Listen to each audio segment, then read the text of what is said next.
এর ব্যাস আজ আমি এমন একটি ব্যক্তির বিষয়ে আলোচনা করব যিনি রাজ্য রাজনীতিতে এবং সমাজে তীব্র প্রতিক্রিয়া সৃষ্টি করেছেন। তিনি হলেন মুর্শিদাবাদের হুমায়ুন কবির। তিনি মুর্শিদাবাদে ঐতিহাসিক বাবরি ধাঁচে একটি মসজিদ নির্মাণের উদ্যোগ নিয়েছেন এবং এর শিলান্যাসও করে দিয়েছেন। এই ঘটনাকে কেন্দ্র করে সমাজে মানুষের প্রতিক্রিয়া দুই ভাগে বিভক্ত হয়েছে। কেউ কেউ বলেছেন এটিতে ধর্মীয় স্বাধীনতা এবং এটি ঐতিহাসিক প্রতীক নির্মাণের উদ্যোগ। আবার কেউ কেউ বলেছেন এই ঘটনাকে কেন্দ্র করে দেশের মধ্যে বিশৃঙ্খলা সৃষ্টি হতে পারে এবং এটি রাজনৈতিক উদ্দেশ্য প্রণীত। তো ডিয়ার ভিউয়ার্স, আমি খুব সহজেই আলোচনা করব যে হুমায়ুন কবির সত্যিকারের মসজিদ করতে চাইছেন না এর পেছনে কোনো রাজনৈতিক উদ্দেশ্য আছে। আপনারা সঙ্গে থাকুন, দেখতে থাকুন। মূল বিষয়ে যাওয়ার আগে আমি আপনাদের সাথে আব্দুল হামিদ। দেখুন, আমাদের ভারতের সংবিধানে অনুচ্ছেদ 25-এ বলা আছে প্রত্যেক নাগরিক তার নিজের ধর্ম পালন এবং প্রচার করার স্বাধীনতা দেয়া হয়েছে। তাই এক্ষেত্রে হুমায়ুন কবির যে মসজিদ নির্মাণ করছেন তিনি কোনো অন্যায় করছেন না, কেন সংবিধান তাকে এ স্বাধীনতা দিয়েছে এবং তিনি কোনো আইনও ভঙ্গ করছেন না। কেউ কেউ অবশ্য বলছেন যে তিনি বাবরি মসজিদ নামটি রাখলেন কেন। দেখুন, এটা তার নিজস্ব ব্যাপার এবং এটি তার নিজস্ব স্বাধীনতা। অনেক মুসলমানের নাম আছে, বাবর, হুমায়ুন, আকবর, শাহজাহান। তাহলে কি তারা নামগুলো পাল্টে ফেলবেন? একথা যারা বলছেন তাহলে তারা এটা ভিত্তিহীন কথা।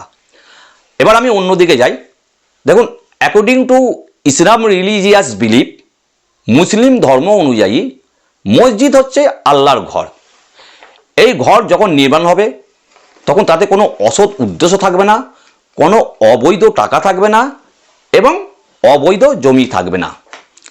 কিন্তু এখানে আমরা দেখেছি কি, যে কথা বলতে আমি বাধ্য, যে হুমায়ুন কবির সাহেব এই মসজিদ নির্মাণের উদ্যোগ নিয়ে এবং শিলান্যাস করে কিছুদিনের মধ্যেই নিজের একটি রাজনৈতিক দল গঠন করেছেন, যার নাম দিয়েছেন JUP, অর্থাৎ জনতা উন্নয়ন পার্টি।